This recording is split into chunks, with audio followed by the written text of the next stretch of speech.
اعوذ باللہ من الشیطان الرجیم بسم اللہ الرحمن الرحیم قل افغیر اللہ تأمرونی اعبد ایہا الجاہلون وَلَقَدْ أُوحِيَ إِلَيْكَ وَإِلَى الَّذِينَ مِنْ قَبْلِكَ لَئِنْ أَشْرَكْتَ لَيَحْبَطَنَّ عَمَلُكَ وَلَتَكُونَنَّ مِنَ الْخَاسِرِينَ بَلِ اللَّهَ فَاعْبُدْ وَكُن مِّنَ الشَّاكِرِينَ۔ یہ سورہ زمر کے آخری رکوع سے پہلے کی چند آیات ہیں۔ خلاصے کے طور پر پوری انسانیت کو خبردار کیا جا رہا ہے۔ قرآن کی دعوت کا یہ نچوڑ ہے، اس سورہ کی دعوت کا بھی یہ نچوڑ ہے، اور بڑا زور ہے اس سورہ کے اندر۔ شروع میں بتایا گیا کہ دیکھو سنو، دین خالص اللہ کا حق ہے، اور دین خالص ہی دین اسلام ہے۔ اس کے اندر اگر ذرہ برابر شرک کی ملاوٹ کی جائے تو پھر وہ اسلام نہیں رہتا ہے، پھر وہ کوئی اور دین بن جاتا ہے، پھر وہ شیطانی دین بن جاتا ہے۔ تو اللہ کی عبادت کرنی ہے خالص اپنے دین کو، اور اسی کے لیے آپ کو پیدا کیا گیا ہے، اور اسی کی چھانٹی ہو رہی ہے دنیا کے اندر۔ قیامت کے دن دو گروہوں کے اندر انسانیت بڑھ جائے گی، اسی لیے اس سورہ کا نام سورہ زمر رکھا گیا ہے۔ زمر کہتے ہیں گروہ کو، کہ یہ دنیا یہ چند دنوں کی آزمائش کا معاملہ ہے، چند سالوں کے بعد پھر جب وہ فیصلے کی گھڑی آئے گی، قیامت کا دن آئے گا، اور یہ انسانیت دو بڑے گروہوں کے اندر تقسیم ہو جائے گی۔ ایک گروہ نے جنت میں جانا ہے جہاں وہ ہمیشہ رہیں گے، اور ایک گروہ نے جہنمی ہونا ہے جہاں وہ ہمیشہ رہیں گے۔ تو اسی کی آج یہ دنیا کے اندر چھانٹی ہو رہی ہے کہ کون اللہ کا بندہ ہے اور کون شیطان کا بندہ ہے۔ دو ہی گروہ ہیں بڑے، ایک طرف اللہ کے بندے ہیں چاہے تعداد ان کی تھوڑی رہی ہے ہمیشہ، اور دوسری طرف شیطان کی پارٹیاں ہیں، لشکر ہیں اس کے، ہمیشہ تعداد زیادہ رہی ہے ان کی۔ اکثرهم مشرکین کہا گیا، اکثرهم لا یعقلون کہا گیا۔ اکثریت شرک کرنے والی گزری ہے، اکثریت نے عقل سے کام نہیں لیا ہے، اور اکثریت نے اس دعوت کا مذاق اڑایا ہے۔ اور یہاں بتایا گیا کہ سارے انبیاء کو یہ بات کہی گئی ہے، کیونکہ نبی علیہ السلام سے سب سے بڑا مطالبہ جو آخر میں یہ تھا وہ یہ تھا کہ تھوڑی بہت ہماری مان لیں، ساری ہی آپ کی مانیں۔ بس آپ نے یہ کہہ کے کہ لا الہ الا اللہ، سارے الہوں کا کچومر نکال دیا، ان کی چمڑی اتار دی، اور ہمارے باپ دادا سے جو طریقے چلے آ رہے ہیں اس کے اوپر بالکل آپ نے سیاہی پھیر دی کہ تم میں سے کوئی ایک بھی صحیح راستے کے اوپر نہیں ہے، سارے کے سارے تم مشرک ہو۔ تمہارے بڑے بھی مشرک رہے ہیں جو یہ کرتے رہے ہیں کہ اللہ کے علاوہ کسی اور کو اگر پکارو گے، کسی اور کے سامنے جھکو گے، اور کسی اور کی نظر و نیاز کرو گے، جس طرح پوری قوم لگی ہوئی ہے، اور یہ سمجھتے ہیں کہ اس طرح اللہ تعالیٰ خوش ہوتا ہے۔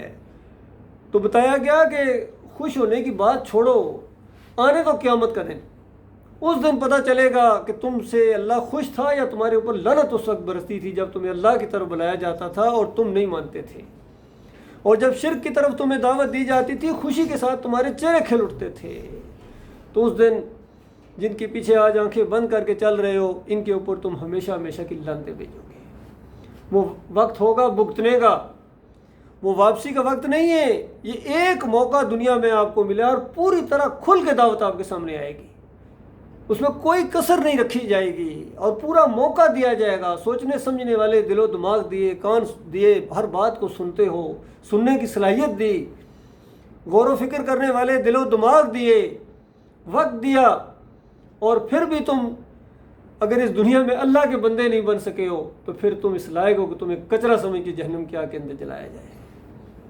اور یہ کوئی اللہ کا ظلم اور زیادتی نہیں ہوگی، بلکہ عین انصاف ہوگا، اور تم سب یہ مانو گے کہ اللہ نے تو انصاف کیا ہے، کوئی زیادتی نہیں۔ سارے کے سارے جہنمی ہمیشہ ہمیشہ کہتے رہیں گے کہ ہمارے ساتھ کوئی زیادتی نہیں ہوئی ہے، ہمارے ساتھ جو کچھ ہوا ہے، اللہ کا جو فیصلہ ہوا ہے یہ بالکل حق ہوا ہے۔ مسئلہ یہ ہے کہ ان بڑوں نے ہمیں مروا دیا، یہ ہمارے علماء تھے، یہ ہمارے لیڈر تھے، یہ ہمارے قائد تھے جن کے ایجنڈے ہم دنیا کے اندر بلند کیا کرتے تھے، یہ ظالم نہ ہوتے تو ہم مومن ہوتے، انہوں نے ہمیں آگ کے اندر لے دیا۔ پھر ایک لامتناہی سلسلہ شروع ہو جائے گا ان کا آپس میں لڑائی جھگڑے والا، اور یہ ہمیشہ ہمیشہ قائم رہے گا، لیکن واپسی نہیں ہے۔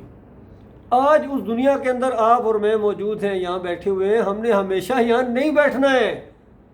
ایک وقت آئے گا اگر اس ایمان کے اوپر قائم رہے، خلوص دکھایا، تو پھر اس کے بعد اللہ کی کتاب بیان کرتی ہے کہ ایسے ایسے بستروں کے اوپر اور پلنگ کے اوپر اور تختوں کے اوپر بیٹھے ہوئے نظارے کر رہے ہوں گے، اپنی بادشاہت کو حد نگاہ تک دیکھے رہے ہوں گے، دائیں طرف دیکھیں گے انہی کی بادشاہت ہوگی، بائیں طرف دیکھیں گے انہی کی بادشاہت ہوگی، ہمیشہ کی جوانی ہوگی، کوئی غم نہیں، کوئی بڑھاپا نہیں، کوئی موت نہیں، اور ہمیشہ ہمیشہ نعمتوں کے اندر اضافہ ہوتا چلا جائے گا۔ اللہ کے بندوں، یہ پیکج دیا ہے مالک نے اپنے بندوں کو۔ اور دوسری بات یہ ہے کہ بات اگر نہ مانی، آج اپنے بڑوں کی بات مانی یا اپنے دل کی بات مانی، اور اس کے بعد پھر وہ آگ لگے گی بجائے نہ بجھے گی۔ اور یہاں مثالیں دے دے کے سمجھایا تھا کہ یہ بات تمہارے سمجھ میں یہ آئے کہ اصل مسئلہ شرک کا مسئلہ ہے۔ اس پوری کائنات کو اللہ تعالیٰ نے توحید کے لیے بنایا ہے، اور دنیا کے اندر اللہ تعالیٰ نے اپنے انبیاء کو بھیجا، کتابیں اتاری اور بالکل کھول کے بتایا کہ دیکھو یہ ایمان ہے اور یہ شرک ہے، ساری باتیں بتا دی گئیں۔ قد تبین الرشد من الغی، ہدایت اور گمراہی کو بالکل علیحدہ کر کے بیان کر دیا گیا ہے۔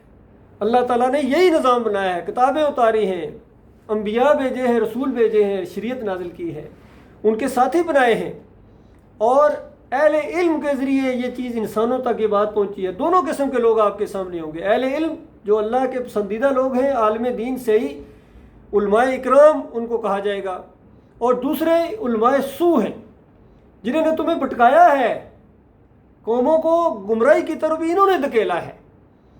تو یہ دونوں قسم کے لوگ ہیں، دونوں قسم کی جماعت کے جو افراد ہو گئے، ان کی بھی ایک یعنی ان کا ایک نقشہ آپ کے سامنے ہوگا، ان کی شخصیت آپ کے سامنے ہوگی۔ خود فیصلہ کرو کہ جو اللہ کی بات مان کے اللہ کے بندے بنتے، ان کا پھر طرز عمل کس طرح ہوتا ہے، ان کا اٹھنا بیٹھنا کیسے ہوتا ہے، اور جو اللہ کے نافرمان ہوتے ہیں ان کا طرز عمل کیسا ہوتا ہے، ان کا اٹھنا بیٹھنا کیسے ہوتا ہے۔ یہ سارے فرق واضح کرنے کے بعد جب یہ مطالبہ کیا گیا کہ کچھ تھوڑی بہت تو بات ہماری مانیں، بلکہ آخر میں تو یہاں تک آ گیا کہ پورا سال اے نبی ہم اس طرح آپ کو نبی بھی مان لیں گے، رسول بھی مان لیں گے، پورا سال ہم اس طرح اللہ کی بندگی کریں گے جس طرح آپ کہتے ہیں، پورا سال، اور سال کے اندر تھوڑا سا تو وقت دیں ہمیں کہ تھوڑا بہت ہم جو پہلے کرتے آ رہے ہیں ہلکا سا وہ کر لیں۔ تو اس انداز سے بتایا گیا، کل ان کو کہو۔ اس دور میں لاؤڈ سپیکر ہوتے تو لاؤڈ سپیکر میں کہا جاتا، میگا فون ہوتے تو میگا فون میں کہا جاتا، اور یہ لفظ کتنی دفعہ قرآن میں آیا ہے، کل کہو، یعنی صرف بات ماننی نہیں بلکہ کہنی بھی ہے۔ اس کو اعلان کے ساتھ کہو، کہیں گا کل ہو اللہ احد، کہو وہ اللہ اکیلا ہے، اعلان کرو اس کا کسی سے ڈرے بغیر، اپنے مالک کی بڑائی کا تم اعلان کر رہے ہو۔ یہاں کہا گیا کل اے نبی کہہ دیجئے افغیر اللہ تامرونی اعبد ایھا الجاہلون۔ الفاظ دیکھیے، او جاہلو، او مجھ سے یہ مطالبہ کرتے ہو، میرے سے یہ امید رکھتے ہو کہ میں تمہارے لات اور منات اور حبل کی ڈالیاں اٹھاؤں گا، ان کے جھنڈے بلند کروں گا، ان کے نعرے لگاؤں گا، جس طرح تم مشرکوں لگا رہے ہو، کبھی کہتے ہو یا ابراہیم اغثنی، یا لات بابا، یا منات بابا، ان کے سامنے رکوع کرتے ہو، سجدے کرتے ہو، عرس اور میلے ان کے کرتے ہو، ان کے واسطے اور وسیلے دیتے ہو، اور اللہ کو دھوکہ دیتے ہو۔ فراڈیو، کس طرح اللہ خوش ہوتا ہے؟ تم اللہ کو بتا رہے ہو کہ ہاں لا شفاعنا عند اللہ، یہ ہمارے اللہ کے ہاں سفارشی ہیں، ہماری ان کے آگے اور ان کی اللہ کے آگے۔ ایسا نظام اللہ نے نہیں بنایا ہے، گویا تم اللہ کو ایک خبر دے رہے ہو کہ اے اللہ یہ بھی ایک نظام موجود ہے، ایسی بات جو پوری کائنات میں اللہ نے نہیں رکھی ہے، اور تم اللہ کو خبر دے رہے ہو۔ فراڈیو، مفتریوں، گڑھنے والوں، اپنے ہاتھوں سے بناتے ہو، گڑھتے ہو عقائد اور مورتیاں اور مندر اور مزار اور سب کچھ، اور پھر کہتے ہو اللہ اس سے خوش ہوتا ہے، اللہ لعنت بھیجتا ہے ان کے اوپر، تمہارے سارے اس عمل کے اوپر، شرک کے اوپر، کفر کے اوپر، اور جو اس مسئلے کو چھپاتے ہیں، دباتے ہیں، ان کے اوپر تو زبردست قسم کی لعنت اللہ تعالیٰ بھیجتا ہے دنیا کے اندر۔ سارے فرشتے ان کے اوپر لعنت بھیجتے ہیں، سارے لعنت کرنے والے ان کے اوپر لعنت بھیجتے ہیں، مومن تو دنیا میں بھی بھیجتے ہیں، اور آخرت میں تمہارے مرید بھی تمہارے اوپر لعنت بھیجیں گے بے ایمانو۔ یہ کچھ اللہ کی کتاب بیان کرتی ہے۔ ایسے نہیں مکہ میں کھلبلی مچی تھی، ایسے نہیں وہاں سے نکالا جا رہا تھا سب سے بڑے عزت والے کو، سب سے بڑے مخلص کو، اور سب سے بڑے سچے صادق اور امین کو، جب انہوں نے یہ بات کہی ہے کہ لوگوں مالک تمہارا ایک ہے، دادا تمہارا ایک ہے، دستگیر تمہارا ایک ہے، پکار کے لائق صرف ایک، کوئی اور پکار کے لائق نہیں ہے، بندے ہیں تمہاری طرح بندے، جس طرح تم انسان ہو اس طرح وہ بھی انسان تھے، جس طرح تم پیدا ہو وہ بھی اسی طریقے سے پیدا ہوئے تھے۔ اور اس کے بعد اللہ نے ان کے اوپر رحمت کی، اگر نیک تھے تم زیادہ یہ دلیل، بڑے نیک تھے جی، وہ بڑے نیک تھے تو اللہ نے ان کے اوپر احسان کیا تھا، ان کا اللہ کے اوپر کوئی احسان نہیں تھا. یاد رکھیے, اگر اللہ ان کو توفیق نہ دیتا تو وہ نیک نہیں بن سکتے تھے. یہ اللہ جس کو چاہتا ہے بناتا ہے, اور اللہ کی جو بانٹ ہے وہ اندھی بانٹ نہیں ہے کیسے دیتے چلے جاؤ. وہ بالکل چھانٹتا ہے, وہ دیکھتا ہے دل کی گہرائی کے اندر, اس وسوسے کو بھی وہ جانتا ہے کہ کون کس پوزیشن کا مالک ہے.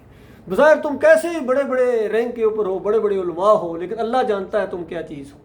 تو اس انداز سے بتایا کہ میرے سے یہ امید نہ رکھنا جاہلو کہ میں اللہ کے علاوہ کسی اور کی بندگی کروں گا, کسی اور کی نظر و نیاز کروں گا, نعرے لگاؤں گا. وَلَقَدْ أُوحِيَ إِلَيْكَ وَإِلَى الَّذِينَ مِن قَبْلِكَ, اور سنو یہ کوئی میرا اپنا اجتہاد یا کوئی تحقیق نہیں ہے جس کو میں تمہارے سامنے پیش کر رہا ہوں. یہ وحی کے ذریعے نبی علیہ السلام کو کہا بتایا, اللہ نے یہ کہا ہے. اور صرف مجھے نہیں, کیونکہ پہلی وحی نہیں ہے, اس سے پہلے جتنے انبیاء گزرے ہیں سب کی طرف یہی وحی بھیجی گئی تھی, سب کو اسی طرح براہ راست کہا گیا تھا. اور وہ یہ کہ لَإِنْ أَشْرَكْتَ لَيَحْبَطَنَّ عَمَلُكَ, اگر تو نے بھی شرک کیا تو تمہارے بڑے بڑے اعمال ہیں, نبوت کے اعمال اندازہ لگ رہی ہے. ایسے ایسے 950 سال کی نوح علیہ السلام کی نبوت اور صبح شام کی دعوت اللہ. غور کیجئے ذرا, کتنی باتیں سنی ہیں لوگوں کی, کتنی تکلیفیں اٹھائی ہیں, کتنی نمازیں بھی پڑھی ہیں, کتنے رکوع کیے ہیں, کتنے سجدے کیے ہیں, کتنے ذکر اذکار کیے ہیں, کتنی محنت کی ہے, کتنے خرچے کیے ہیں اللہ کے راستے میں, بتائیے. لیکن اگر شرک کا معاملہ سن لو, اگر شرک آ گیا, یہ بغاوت ہے, اللہ کے ساتھ غداری ہے. جب تم غدار اگر ثابت ہو گئے اپنے مالک اور خالق کے ساتھ غداری کی, تو تمہارے سارے اعمال کے اوپر ملیا میٹ کر دیا جائے گا. اور وَلَا تَكُونَنَّ, ضرور بالضرور تم خسارہ پانے والوں میں شامل ہو جاؤ گے. خسارہ, بالکل دیوالی ہو جاؤ گے, میرے پاس پہنچو گے, بالکل ایک تمہاری جھولی میں کچھ بھی نہیں ہوگا, بلکہ شرک اور کفر کے انبار ہوں گے تمہارے اوپر, اور اس کے بعد ہمیشہ کی آگ کے اندر دھکیل دیے جاؤ گے. تو بتائیے یہ کوئی معمولی بات ہے؟ کتنا زیادہ زور دیا تھا اس بات کے اوپر. سورہ الانعام کے اندر 18 نبیوں کا ذکر کیا اللہ تعالیٰ نے, ان کی تعریفیں کی, ان کے اعمال کے خود شاباشی دی کہ بڑے زبردست مضبوط قسم کے یہ لوگ تھے. لیکن آخری بات سنو, وَلَوْ أَشْرَكُوا, اگر یہ بھی شرک کرتے, لَحَبِطَ عَنْهُم مَّا كَانُوا يَعْمَلُونَ, میں ان کا نامہ اعمال بھی بالکل برباد کر دیتا, جو کچھ انہوں نے کیا تھا ختم ہو جائے گا. تو اللہ کے بندو, کتنی اہم بات ہے. یہی ہماری دعوت, اس کے علاوہ ہمارا کوئی مسئلہ نہیں. یقین کیجیے, یہ جو دعوت, توحید کی دعوت اس دور کے اندر اٹھی ہے, اس کا مرکزی نقطہ یہ ہے کہ لوگ اللہ کے بندو شرک نہ کرو. اور شرک کی وجہ سے تمہیں دنیا کے اندر ذلیل و خوار کیا جا رہا ہے, شرک کی وجہ سے تمہاری دنیا میں بھی ذلت ہے, اور مرنے کے بعد تمہیں وہ آگ لگنے والی ہے. حاجیوں, نمازیوں, روزے داروں, تہجد گزاروں, تم نے شرک کو معمولی چیز سمجھا ہے. اور بڑے بڑے علماء شرک کو اس طرح بیان کرتے ہیں جیسے قرآن کی بات ہے, اندازہ لگائی. معمولی لوگوں کی بات نہیں کر رہا ہوں, کتنے بڑے ہستی ہیں, یہ دیوبندیوں کے چوٹی کے عالم ہے محمود الحسن صاحب, تفسیر شبیر احمد عثمانی کے اندر لکھتے ہیں کہ اللہ کے بندوں کو مقبول اور کس آیت کی تشریح کر رہے ہیں, ایاک نعبد و ایاک نستعین, جو کڑاکے کی توحید کی پہلے صفحے کے اوپر جو توحید کی آیت آتی ہے, اس کو شرک کے اندر بدلی کر دیا انہوں نے. کہتے ہیں اللہ کے مقبول بندوں کو, پیارے بندوں کو, اگر ان کو بھی پکارو تو یہ اللہ ہی کو پکارنا ہے. بتاؤ, بندوں کو پکارنا اللہ کو پکارنا کیسے ہو گیا؟ تو اس انداز سے انہوں نے شرک کے دروازے کھولے ہیں, امت مسلموں کو تباہی کے دہنے کے اوپر کھڑا کر دیا ہے. جو مرتا جا رہا آگ میں, جو مرتا جا رہا آگ میں, اس عقیدے کے ساتھ.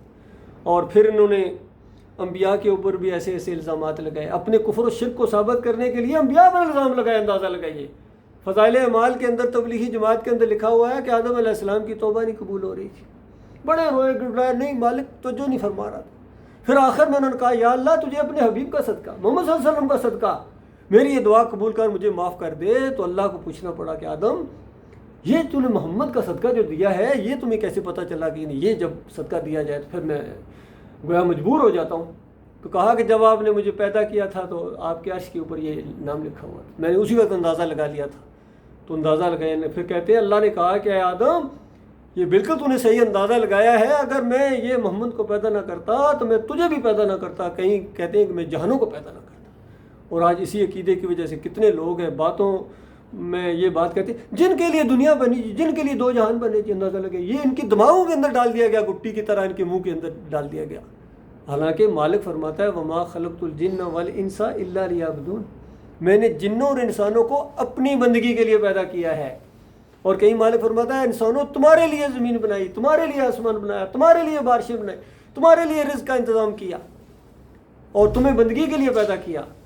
تو قرآن کا عقیدہ تو یہ ہے کہ سارے انبیاء کو اللہ تعالیٰ نے اپنی بندگی کے لیے پیدا کیا ہے, اور اسی بندگی کی تعلیم وہ دیتے رہے پوری زندگی. اور جو اس سے ہٹے گا انبیاء کا ان کے ساتھ کوئی تعلق نہیں ہوگا، یاد رکھیے۔ مالک فرماتا ہے قیامت کے دن تمہیں کافر قرار دے کے تمہارے دشمن بن جائیں گے انبیاء کے اوپر الزام لگانے والوں۔ اور اس کے بعد دیکھیے کتنی بڑی پگڑی ہے، کتاب التوحید لکھی عبد الوہاب نجوی صاحب نے، انہوں نے بھی اپنی کتاب کے اندر کتاب التوحید کے اندر اندازہ لگایا، کہتے ہیں سب سے پہلا شرک آدم علیہ السلام نے کیا تھا۔ کیوں بھائی؟ کیسے؟ ایک جھوٹی روایت کو بیان کرتے ہیں، کیونکہ ان کے بڑے وہ روایت بیان کر کے گئے ہیں، آپ کیا کریں، اس کا رد تو نہیں کر سکتے۔ کہتے ہیں آدم علیہ السلام کی اولاد نہیں بچتی تھی، ہر دفعہ ابلیس وہ شیطان وہ جو وہاں جو دشمن بنا تھا یہاں وہ سامنے آتا تھا اور کہتا تھا میں ہی تمہارا وہ ابلیس ہوں، بچے کا نام عبد الحارث رکھو تب تمہارا بچہ جیتا جاگتا پیدا ہوگا ورنہ مردہ پیدا ہوگا۔ تو پہلی دفعہ تو بات نہیں مانی، بچہ پیدا ہوا فوت ہو گیا یا مردہ پیدا ہوا، دوسری دفعہ پھر ایسے ہی واقعہ پیش آیا، تیسری دفعہ پھر ایسا ہی واقعہ پیش آیا، اندازہ لگائیے۔ اور چوتھی دفعہ ابلیس نے آگے کہا کہ آدم اب کے بعد اگر تو نے میری بات نہ مانی، بچے کا نام عبد الحارث نہ رکھا، اور اس جھوٹی روایت کے مطابق حارث ابلیس کا ایک نام ہے، یعنی حارث کا بندہ شیطان کا بندہ، یہ بچے کا جب نام رکھو گے تب وہ ٹھیک ٹھاک پیدا ہوگا ورنہ اس دفعہ تو سینگوں والا پیدا ہوگا، اندازہ لگائیے۔ یہ عبد الوہاب نجدی صاحب لکھ رہے ہیں، اور پھر خود لکھتے ہیں کہ آدم علیہ السلام بچے کی محبت کی وجہ سے مجبور ہو کر انہوں نے وعدہ کر لیا کہ ٹھیک ہے میں یہی رکھوں گا، یعنی شیطان کا بندہ، اندازہ لگائیے آدم علیہ السلام کے اوپر کتنا الزام۔ اور پھر آگے تشریح لکھتے ہیں کیونکہ محسوس اندر سے ضمیر کو چوکے لگاتا ہے کہ حضرت صاحب کیا کہہ رہے ہو، کہتے ہیں ہاں وہ دیکھو اطاعت کی تھی نا، شرک فی العطاعت، شرک تو کیا لیکن شرک فی العطاعت کیا، شرک فی العبادت تو نہیں کیا تھا نا جی، کیسی تعبیر بھئی، اطاعت کی، اطاعت کر کے کیا کیا، عبد الحارث نام رکھ دیا، عبد الشیطان کا بندہ، تو بتاؤ یہی تو وہ کفر ہے۔ تو اس طرح اتنے بڑے بڑے علماء اندازہ لگائیے کتنا وہ اپنے لحاظ سے جہاد بھی کرتے رہے، بڑے بڑے انہوں نے ان بتوں کو مزاروں کو گرایا، لیکن یہاں عقیدے کی جب بات آتی ہے تو اس طریقے سے ان کا دماغ کے اندر بالکل ہیرو سے زیرو بنا دیتا ہے یہ عقیدے کا مسئلہ۔ پھر جناب ہمارے محمد حنیف صاحب نے بھی دعوت القرآن لکھی، 2 نبیوں پر الزام لگایا، کہتے ہیں کہ یعقوب علیہ السلام نے اپنے پورے خاندان سمیت یوسف علیہ السلام کو سجدہ کیا، سجدہ ریز ہو گئی، لکھ دیا انہوں نے سجدہ۔ اور انبیاء کے اوپر الزام لگانے والوں اپنے مشرکانہ دماغ کے مطابق قرآن تمہیں فہم کی ہوا بھی نہیں لگی ہے۔ قرآن انبیاء کی دعوت کو بیان کرتا ہے کہ وہ توحید بیان کرنے والے ہوتے ہیں، شرک کا رد کرنے والے ہوتے ہیں، اور یہ آسن القصص ہے جس کے اندر اللہ تعالیٰ نے 2 پیغمبروں کی زندگی کے واقعات بیان کیے ہیں۔ مشکلوں اور مصیبتوں کے اندر وہ اللہ کے سامنے جھکتے رہے، روتے رہے، گڑ گڑاتے رہے، کسی اور جب کسی نے کچھ کہا تو انہوں نے کہا میں اپنے مالک کو پکارتا ہوں، کسی اور کو تو نہیں پکارتا ہوں۔ اس انداز سے یعقوب علیہ السلام کی زندگی کے کچھ پہلو سامنے لائے مالک۔ پھر دوسری طرف یوسف علیہ السلام کی زندگی کتنی پریشانیوں میں وہاں گزری ہے، پریشانیاں، آزمائشیں، جیل تک جانا پڑ گیا، جیل میں بھی جا کے یہی توحید کی دعوت دیتے ہیں کہ دیکھو اللہ کا حکم ہے کہ اس کے علاوہ کسی اور کی بندگی نہ کی جائے، اور یہ ہمارے اوپر، ہمارے خاندان کے اوپر، میں ابراہیم علیہ السلام کا پڑپوتا ہوں، اسحاق علیہ السلام کا پوتا ہوں، اور ہمارا یہ کام نہیں ہے، یعقوب علیہ السلام کا میں بیٹا ہوں، ہمارا یہ کام نہیں ہے کہ ہم اللہ کے ساتھ شرک کریں، کہ اللہ کے علاوہ کسی اور کے سامنے جھکیں، یہ ہمارا کام نہیں ہے۔ اور ہر انسان جس کو یہ بات سمجھ آئے اس کے اوپر بھی اللہ تعالیٰ کا یہ بڑا احسان ہے۔ تو دیکھیے اس انداز سے جب وہ مشکلات کا دور سارا ختم ہوا، پورا خاندان اللہ کے سامنے شکر گزاری کے طور پر گر پڑا ہے، وہاں بالکل قرآن کی روانی بھی یہی بات بیان کر رہی ہے، اور موحد عالم دین نے بھی یہی بات بیان کی، اس سے پہلے بھی یہ لوگوں نے تشریح، دونوں تشریح آپ کے سامنے آئیں گی ہر معاملے کے اندر، جس طرح وہ ایاک نعبد و ایاک نستعین کا میں آپ کو بات بتا رہا ہوں، اسی کی تشریح میں لوگوں نے کہا ہے کہ دیکھو اللہ کے علاوہ کسی اور کو نہیں پکارنا چاہیے، اللہ کی عبادت ہے، اللہ ہی سے مدد مانگنا ہے، دونوں چیزوں کو اللہ تعالیٰ نے اکٹھا رکھا۔ اگر صرف یہ کہہ دیا جاتا کہ ہم صرف اللہ ہی کی عبادت کرتے ہیں تو لوگ دوسری طرف لے جا سکتے تھے، ہمیں عبادت صرف اللہ کی، لیکن ہم یہ پکارے تھوڑی سی لگاتے ہیں، دعا کسی اور سے مانگتے ہیں، لیکن اللہ تعالیٰ نے علیحدہ کر کے بتا دیا کہ یہ جو دعا ہے، یہ پکار ہے، یہ اسی عبادت کے اندر شامل ہے، کہیں اس کو علیحدہ نہ کر دینا تم۔ تو دونوں قسم کے علماء موجود ہیں، تعداد اوپر نیچے ہو سکتی ہے، کم تعداد والے موحد رہے ہیں، زیادہ تعداد والے مشرک رہے ہیں، تو یہاں بھی کتنے علماء نے یہ تشریح کی ہے کہ دیکھو یہ شکر گزاری کا سجدہ تھا، مسجود اللہ تھا، اور خاص کر ہمارے لیے اس دور کے اندر جنہوں نے توحید کی دعوت اٹھائی ہے، موحد عالم دین ڈاکٹر مسعود الدین عثمانی رحمۃ اللہ علیہ نے کھول کر اس مسئلے کو بیان کیا ہے کہ دیکھو یہ شکر گزاری کا سجدہ تھا، ان رحمتوں اور برکتوں کی وجہ سے جو اللہ تعالیٰ نے اس خاندان کے اوپر کی ہیں، اور پھر فتویٰ لگایا کہ جو اس طرح تشریح کرتا ہے کہ یوسف علیہ السلام کو سجدہ ہوا وہ ایمان سے خالی ہے، اس کا ایمان ہی درست نہیں ہے۔ تو اللہ کے بندوں پیچھے رہ کے گیا پھر آپ کے پاس، اگر ایمان ہی آپ کا صحیح نہیں ہے، اگر کہا جائے سب بڑی محفل کے اندر کہ یہ بہت بڑے عالم دین ہیں، ابھی نماز پڑھائیں گے، حافظ قرآن بھی ہیں اور مخرج ان کا بڑا اچھا، قرأت سنو گے آپ کا مزہ آ جائے گا، اور بس یہ نماز پڑھانے لگے ہیں، کھڑے ہو جاؤ، صرف ان کا وضو کوئی نہیں ہے، تو بتاؤ کوئی نماز پڑھے گا ان کے پیچھے؟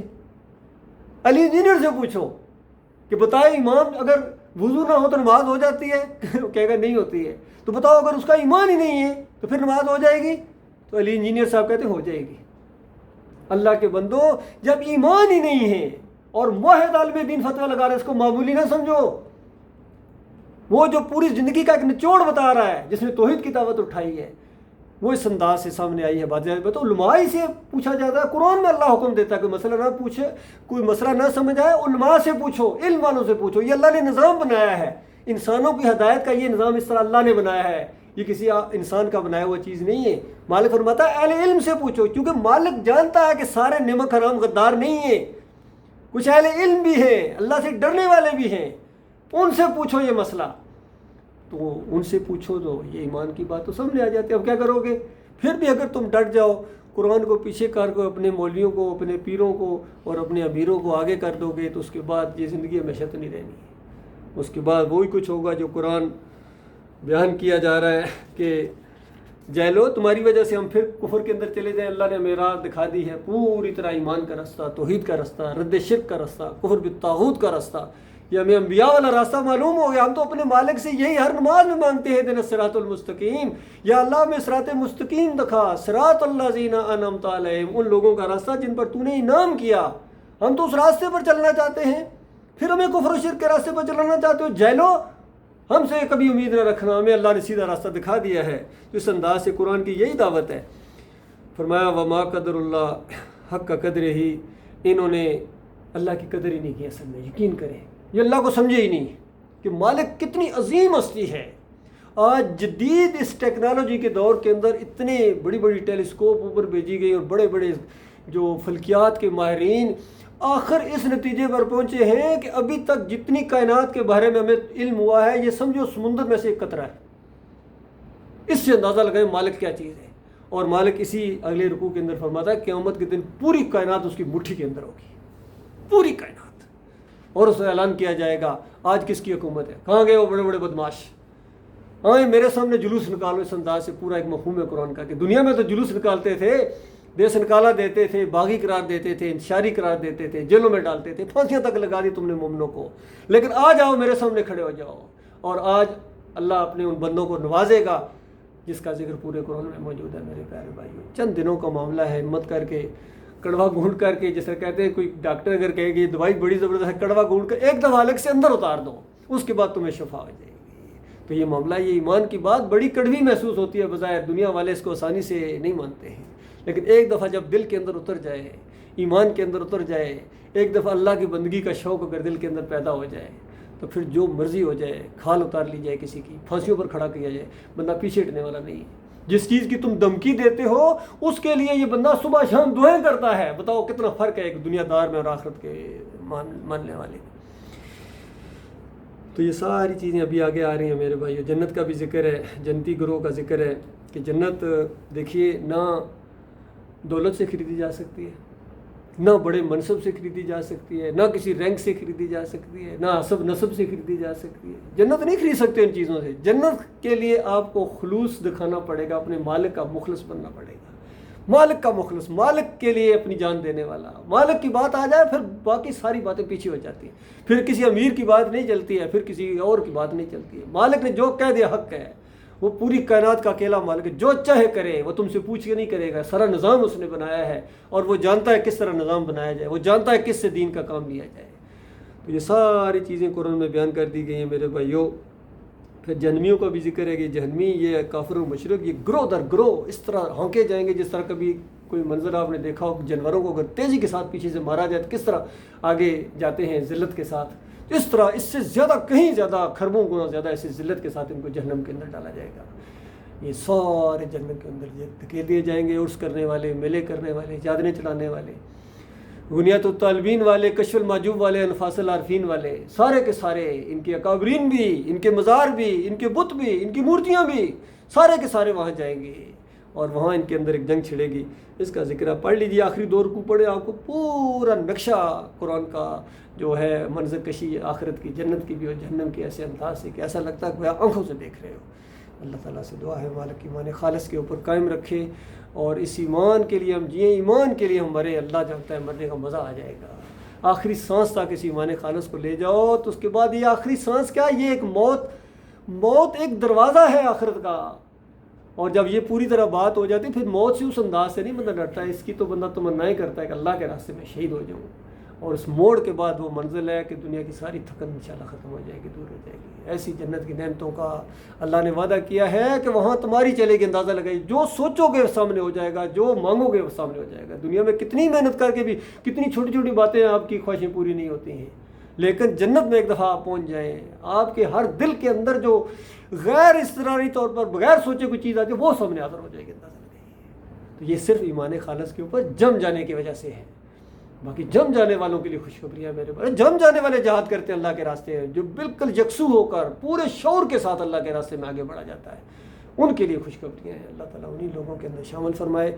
ایسے لوگوں کو مالک ہمارا ساتھی بنائے جن کے دلوں میں اللہ کی محبت ہے, اللہ کا وقار ہے, اور وہ ہمارے آگے چلے, وہ سواری کریں, ہم رکاب تھامیں. ایمان خالص کے جو ایسے لوگ ہوں. باقی جو ایمان کے اندر گڑبڑ کرنے کی کوشش کریں یا ہمیں ہٹانے کی کوشش کریں, وہ ہمارے دنیا کے نمبر 1 دشمن ہیں. ہم ان کے دشمن ہیں, یاد رکھیے. ہم اللہ کے بندے ہیں, اللہ کے دین کو لے کر اٹھے. ہم تعداد کو کبھی ہم نے دیکھا ہی نہیں ہے. ہاں دعائیں ضرور ہیں کہ اللہ تعالیٰ ہماری تعداد میں اضافہ فرمائے, لیکن ایمان کے اوپر کمپرومائز کرنے کے لیے ہم تیار نہیں ہیں. اللہ تعالیٰ سے دعا ہے اپنے لیے بھی مالک, جب کیوں بڑے بڑے آتے ہیں, چند دنوں کے بعد آزمائشیں جب آتی ہیں یا ذرا سا دباؤ پڑتا ہے معاشرے کا یا حکومت کا, یا پھر اس کے بعد پھسل جاتے ہیں دنیا کے لالچ کے اندر آ کے. جم جانے والوں کے لیے جو ٹیم تیار ہوگی میرے بھائیوں, ان کے ذریعے رنگ جہاں اللہ تعالیٰ بدلے گا. اللہ کے نظام ہے جو مرد مجاہد جہر ہے اللہ کے دین کے, ان کے لیے. اقول قولی ھذا استغفر اللہ لی ولکم.